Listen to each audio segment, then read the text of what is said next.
তওয়াক্কুল করো আর না করো ফেরেশতা ববরাইশা করে।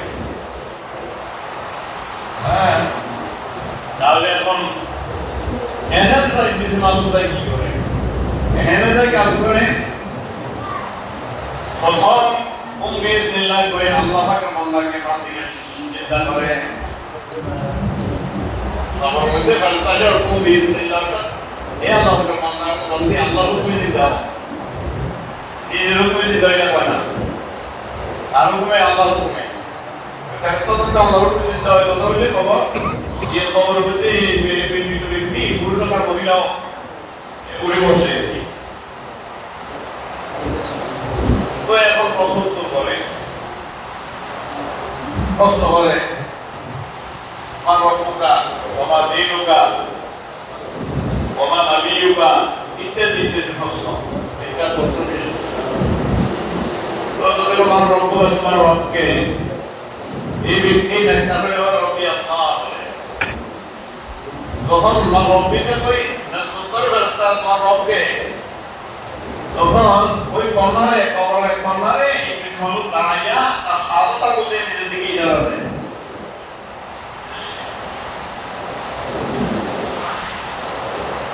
মানুষের যখন অলরেডি আসে, সরকারি অফিসার যখন আসে, সে ছাত্রদের পিছনে বা ছাত্রদের প্রশ্ন করে ওই একটি প্রধান শিক্ষক তো আগেই থাকি সহকারী প্রধান অথবা সহকারী যে কোনো প্লানার থাকে, তো যদি কোনো প্রশ্ন করে তো আকার ইঙ্গিতে পিছন থেকে ইঙ্গিত দেয়,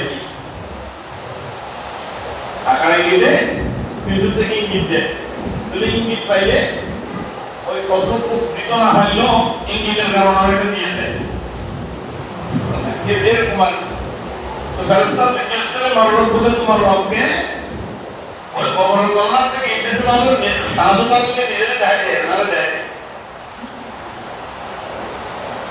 والمهارة مهارة الجوهر فنعوذ بالله منه.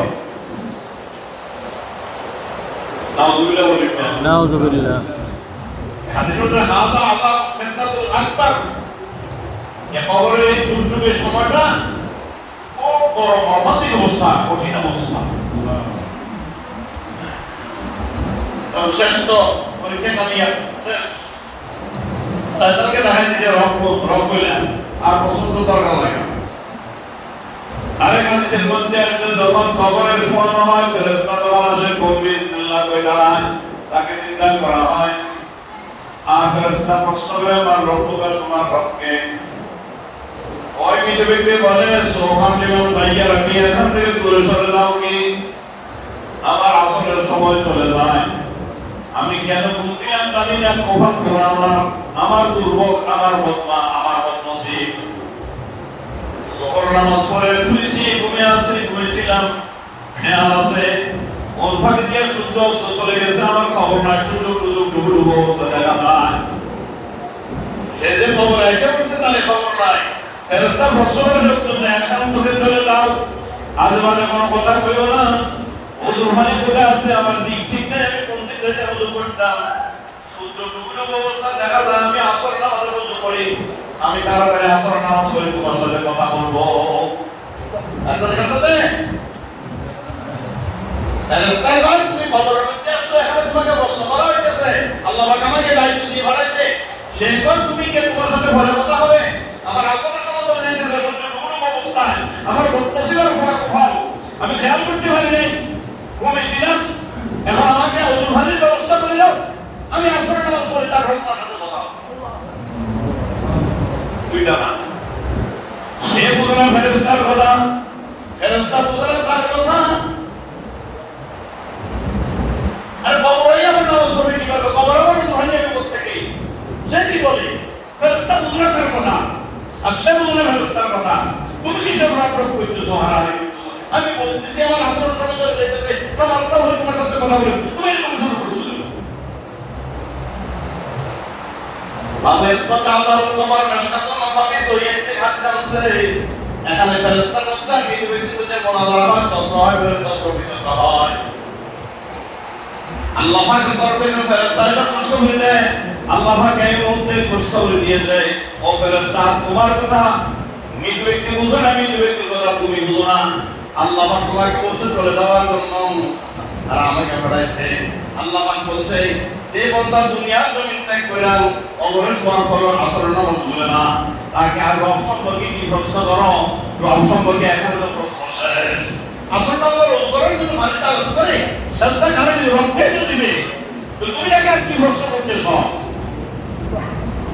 এখানে তো কামিয়ে আল্লাহ পাক খোঁজ করে দিলে উলবিসু আনফিসু বাবাকিল আল-জান্নাহ ওয়া উলবিসু বিল-জান্নাহ। জান্নাতের অপ্রাপ্ত নিয়ামতের দ্বারা কবরটাকে ভরপুর করে দাও। জান্নাতের নাম নিয়ামত দিয়ে কবরকে ভরপুর করে দাও। আর কবরের বিছানা জান্নাতের গালিচা কবরের মধ্যে বিছিয়ে দাও। এ কবরে আর জান্নাতে যোগাযোগ করে দাও। ফেরেশতা দেওয়ার সময় এগুলো করে ইন্তজাম করার পরে দেওয়ার পর সময় বলে নুম কালুমুল উরুস। কি বলে? নুম কালুমুল উরুস। বান্দা হায়াতের 30 বছর 40 বছর 50 বছর 60 বছর করতো, যেগুলো আসর নামাজ কাজা করো নাই, ফজর নামাজ কাজা করো নাই, ফজর সময় পড়লো কি সময় ঘুম ত্যাগ করা বড় মুসিবত, আসরের সময় কাজ ত্যাগ করা বড় মুসিবত। আমার জীবনের বড় মুসিবতের সময় মধ্যে আছে। আসরের সময় সূর্য ডুবে যায়, কাজটা শেষ করে যায়। আর ফজরের সময় ঘুমতে উঠতে উঠতে উঠতে উঠতে উঠতে উঠতে উঠতে উঠতে শেষ, সূর্য উঠে যাইতেছে। এই সমস্ত বাইরের আসর নামাজ কাজা হয় না। আল্লাহ শুকরিয়া আদায় করে আল্লাহ পাকের কাছে শুকরিয়া আদায় করতে পারেন। আল্লাহ সুবহানাহু ওয়া তাআলা আপনার কবরকে আমরা রাখিয়েছি। আসর নামাজ এত মূল্যবান নামাজ যে নামাজটা কবরে গেল সময়টা বুঝো না, প্রত্যেকটা ব্যক্তির জন্য এই সময়টা কবর বলতে হবে। আজ আসলে আমরা আসর নামাজ তোমাদের কষ্ট হয়ে আসছে, এক সপ্তাহ নামাজ আসছি অন্তত আগের সুন্দরটা বড় সুন্দরটা হয়ে যায় না। যদি কারো আদর থাকে এরকম বাড়িতে শুধু কোনো অভ্যাস থাকে একসাথে আপনার সুন্দরটাও ত্যাগ করে ফেললেন, বড়টাও কিভাবে কি করলেন, তারপর সুন্দরটাও ত্যাগ করে বললেন যে কষ্ট করে আসতেন সময়টা একটু কাজে লাগে। এটা আমার এটা আমার বলো ফেসে কাফা বান্দা ওই সুন্দরভাবে ইসলাম ধর্মের দাদা ভাইরা অর্ধেক মাংস অর্ধেক মানো নাই, এক অংশ মাংস আরেক অংশ মানো নাই। যে অংশ মাংস তোমাকে পুরস্কৃত করা হবে, যে অংশ মানো নাই ওই অংশ তো তোমাকে জাহান্নামে টানবে। জান্নাত থেকে বলে রাখবে বদামল লেখামলকে খেয়ে ফেলে, বদামল লেখামলকে খেয়ে ফেলে গিলে ফেলে। আমার নাম হলো হাতাবুল না, যেরকম নাকি আগুন কানকে গিলে ফেলে, জ্বালিয়ে ফেলে, ছাই করে দেয়। অন্তর বদামল গুলো লেখামলকে ছাই করে দেয়, বরবাদ করে দেয়, সারকার করে দেয়। আরেক তোমার লেখামল গুলো বদামল গুলো ইঁদুর যেরকম নাকি গৃহস্থের গোলার মধ্যে কাজ করে, তোমার মাথার মধ্যে কাজ করে, কাপড়ের গায়ের মধ্যে কাজ করে, ধানের বস্তা চালের বস্তার মধ্যে কাজ করে। আল্লাহ পাকের বান্দা বান্দি ইবলিস মালক ইঁদুরের মতো তোমার নেকামলের বস্তার মধ্যে কাজ করে। মাঝে মাঝে যে এটা গুনাহ করাইয়া দুইটা গুনাহ করাইয়া যদি দুইটা নেকামল করার সুযোগ পায়, তারপরে এমন ভাবে গুনাহ করাই ফেলে দিছে যে গুনাহটা তারা যাবে তার নেকামলটা বলবে। এজন্য একটা নেকামল করার সুযোগ হয়ে গেলে আল্লাহ পাকের কাছে দরবে যাও, আল্লাহ তুমি দয়া করে আমার সুযোগটা দিছো, এই সুযোগটা নাহলে আমি পাইতাম না। আল্লাহ মেহেরবানি করি যেভাবে তো সেভাবে করতে পারি নাই, নামাজ পড়তে পারি নাই, চলতে পারি নাই, বলতে পারি নাই, থাকতে পারি নাই, ব্যবহার করতে পারি নাই, আল্লাহ তন্ত্র করতে পারি নাই। আল্লাহ মেহেরবানি করে আমার মুস্তাফি আমাকে ক্ষমা করে দাও। এটা মনে মনে আল্লাহ পাকের কাছে বলতে হাত ভাল লাগে না, কিছু লাগে না, এটা মনে মনে আল্লাহ পাকের কাছে বলতে থাকা, এটা হলো